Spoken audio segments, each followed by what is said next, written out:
I'm delighted to be here. And I would love to get some water if I could just get help from the production. I also want to dedicate my comments to my late grandfather, who was an entrepreneur before his time. Sally Hirsch built one of the first optic companies and pharmacies in the neighborhood.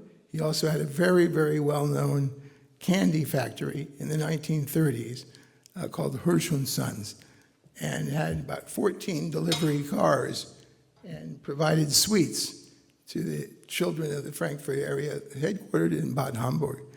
It turns out that today the Fresenius company is headquartered in the old Hirsch factory, which was founded by my grandfather.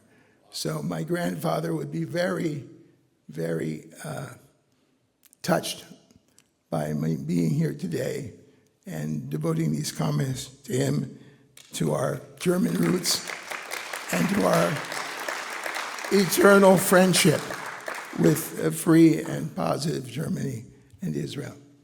So we got to go quick. We're going on a road trip. I grew up in California. I like the road. And first you got to get full of gas, or used to be gas, you make sure you have an electric charge now that you guys are fully electricizing. And then we'll see what's going on in Israel. First to get disclaimed. Then get your numbers right. We got some of those earlier, thank you. And now we'll talk about the one number that impresses me the most, which is Israel, as you know, is such an active, incredible location. And yet OurCrowd, which is a democratic venture capital platform, right, where anyone here can decide, oh, I like that company. I would like to invest in it. $10,000? Fine. And you can literally go online, and in a matter of 5 minutes, you can become an investor. That today is the most active venture capital investor in Israel. We're managing $2.5 billion, according to Startup Nation Central. This is data from the 3 quarters, but for the last year, we did 108 different investments, which is quite remarkable for a year of war. That's what our portfolio looks like. Hard to keep track of it. It's my own personal anti-Alzheimer's campaign. We'll turn it into a drug later, but only for those investors who give us 100,000. 10,000 is not good enough.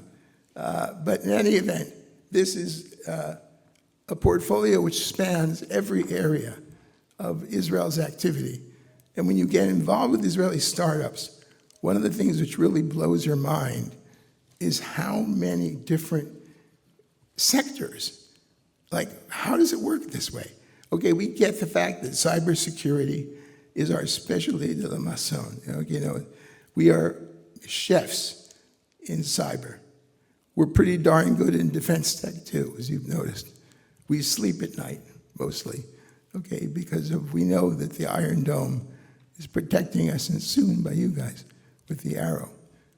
But it's not just those two. It's fintech, it's HR tech, it's optics, it's med tech, it's materials, it's quantum computing.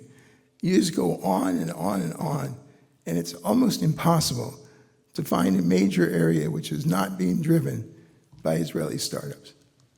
So don't take my word for it. Listen to the WEF. WEF has named Israel the most innovative country. That's got to be updated, I'm afraid. And at the heart of this whole beating startup beast is the fact that we have thousands of entrepreneurs who are essentially exciting thousands more of angel investors who then are locating in incubators like what Charlie's building. They're getting money from people like myself and the hundreds of VCs. Then there are 400 multinationals who've come to Israel to locate and to do development and R&D, which is incredible, okay, in addition to the IDF tech units, et cetera. So when you look at it, it turns out that today there is about almost 100 Israeli unicorns, which is remarkable. How many unicorns in the world? Not the real ones. I'm talking about like tech unicorns. There are about 1,000, maybe 1,200. So Israel has about 10%, 9% of the world's unicorns, which makes perfect sense, right? How many should we have with our population? Barely one. We're 100 times oversubscribed. That should tell you all you need to know about how you can't ignore Israel in this world. I wish. Is this working here, guys? Give me a help. Click forward. Thank you. And there are all kinds of other slides which we won't go into. Click that one through. This is important.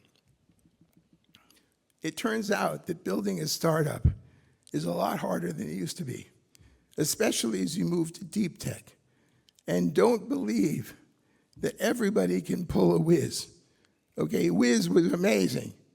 32 billion, 0 to 5 years. You got to love that. But that's not normal. What's normal now is 15 years, which means get ready for a long road trip. It could be fun, but it's going to take time. And so now let's talk about the war. When you look at the war, the first thing that I was asked, and I did this literally the day after the war broke out, I went on Bloomberg. And they said, look, don't give us a stock tip, but tell us what's going to happen. And I showed this slide, and I said, after every war, the Israeli shekel goes down, the Israeli market goes down, and then it powers back ahead, and you'll make money. Now, I'm an idiot, because I didn't buy my own advice. And when you look at what happened, look at that dip. I mean, it's just a beautiful thing. I mean, it's not beautiful when it goes down. It's beautiful when it goes back up. And today, actually, the Tel Aviv Exchange, the 35, is up at 2,500 at the moment. So it's like 20% beyond that. Today is a little old data. So what is in trouble in Israel? There are three sectors: construction, tourism, agriculture, all dependent on low wage labor that's been largely imported from our neighbors, the Palestinians, Thailand, workers, and others. And now we're not yet fully established replacements. We'll get there if the government does their job. What Israel is about tech. And just the way that Saudi Arabia's economy is about oil, and the way that others are about automotive, like your economy here largely. Israel is all tech. And it's extraordinary when you look at the concentration of this activity in the tech world in Israel. Now, this is the Israeli army. How do I know? Because I work with these guys. They're my middle management team in my sales department. But all these guys serve. They're not your Rambo, and they're not even, Jack Reacher in the old version. The newer version, he's bigger and better. But the old version, he was a little, sorry, you didn't do it for me. But the bottom line is that they're normal guys, but they're heroic. And they go and they defend us every day. And these people have spent a year fighting on the front lines. And then the army gets the support from the companies like us, who have to make sure that we're protecting our people and giving them additional support. Where am I clicking this, guys? We built a fund right after the war broke out to back our startups We made almost 50 different investments, and it went very, very well. We did not charge carried interest nor management fees on that fund because we just wanted to do it and get it done quickly, and that was a good thing. This is another example of a resilient IDF member who also is the son of our head of people. This heroic woman, Leah, is our head of HR, and she was spending a year working with all of our people who had children killed, husbands killed, people injured, and then she gets word that her son has lost 3 limbs. 3 limbs. Except that this kid is incredible. And he is sort of like, just let that sink in for a second. Look at those faces. This is what Israel is about today. So let's go and talk about OurCrowd for a few seconds. We'll do it quickly. We're managing actually closer to $2.5 billion now. We're backed by a lot of big banks. We have activity all over the world and in many different areas. We've had tremendous exits, big companies like Lemonade, like Uber as part of our IPO menu. We invest with the leading venture capitalists and other big investors around the world, and we're very diversified. Diversification is your friend. Make sure you do sector diversification, do stage diversification, geographic, okay, and risk profile. And so you look at this and we've got it all. We're investing in multiple dimensional diversification. Now, we have different funds, both venture and alternative assets, as well as individual companies, which you can make those individual investments with. We actually run 7 incubators, of which we have 80 different early stage companies, taking huge risks and spending years building the technology, which is often necessary. And let's get to this Rhodes 4, which is that, believe it or not, Israel in 2024 led the world in a venture capital rebound, but we'll see what happens this year. It could be a bumpy road. You look at these 2 slides. These are the global venture investment amounts next to the Israeli. They look like they're a copy. And that tells you what you need to know. Do not believe people when they tell you that the major challenge for Israel has been the war. That's not true. The major challenge has been the worldwide venture capital downturn. That's something we can get out there and work on, but that's outside of our control. And the reality is that when you look at what happened this past year, it went up 31%. 2024, on the basis of 2023, went up 31%, which was the highest increase in the world. The US went up by 28%, Europe went down, okay, China went down, but the US and Israel together went up, with the US just trailing Israel, which I'm proud of. Also, Israel had a huge year in exits, about $16 billion, based on the latest numbers. So what's driving this, really? What are the most important stops? Make sure you take a quick look. Number 1 is AI. AI is where it's all at. If you're not investing in AI, you are missing a feast. And there is money being made hands over, it's unbelievable. This week we're investing happily in a small company called OpenAI. It's not public. How are we getting in? Because that's what we do. We get access so that you can put $10,000 into OpenAI. Today, unfortunately, it's valued quite much. You've got to have a strong sense of altitude protection. It's valued over $200 billion, except you know where it was a year ago? 1/10 of that price. So not for everybody, for some. And who's driving it? NVIDIA. NVIDIA came to Israel and bought Mellanox and started this whole wildness going. God bless these guys. They're amazing. And you look at,